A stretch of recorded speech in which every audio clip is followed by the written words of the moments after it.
আসসালামু আলাইকুম।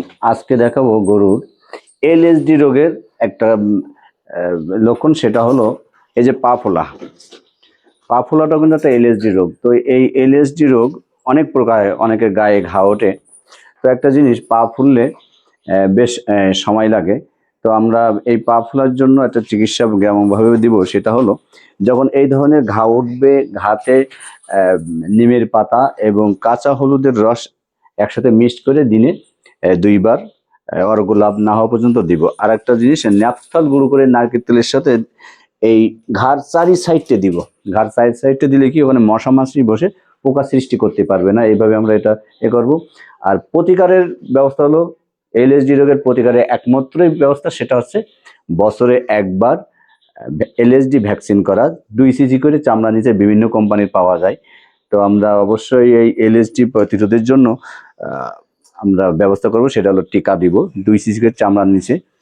তো গর্ভবতী গাভীদেরও দেওয়া যাবে, বা বাছুরদের, ছোট যে বাছুর তাদেরও দেওয়া যাবে। তো বিশেষ করে বাছুর গরুদের বেশি হয় এই রোগটা। এই জন্য আমরা অবশ্যই এই এলএসডি রোগটা, এলএসডি যে রোগ, লাম্পি স্কিন ডিজিজ, এই রোগের বিরুদ্ধে আমরা এই টিকাটা দিব।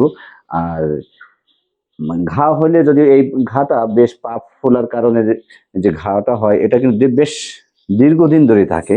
অনেকের প্রায় 1 মাস 1.5 মাস পর্যন্ত এই ঘাটা দীর্ঘস্থায়ী হয়। তো আমরা এভাবে গ্রাম্যভাবে যে আমরা কাঁচা হলুদ এর রস আর নিমের পাতা একসাথে করে ওইটা যদি দিনে 2 বার করে দেই, এবং চারি সাইড দিয়ে ন্যাপথল গুঁড়ো করে নারকেল তেলের সাথে মিশিয়ে আমরা এই ঘায়ের চারি সাইড দিয়ে দিব, ঘাড় পারে না দিলে ইনশাল্লাহ এই যে মশা মাছি থেকে এতে এ, পরিত্রাণ পাবে। কারণ মশা মাছি বসলে অনেক সময় এখানে পোকার সৃষ্টি হয়, সেই ক্ষেত্রে কিন্তু ঘাটা অনেক লংজিভিটি হতে পারে। তাই আমরা অবশ্যই এই জাতীয় ঘাকে এইভাবে পরিচর্যা করব।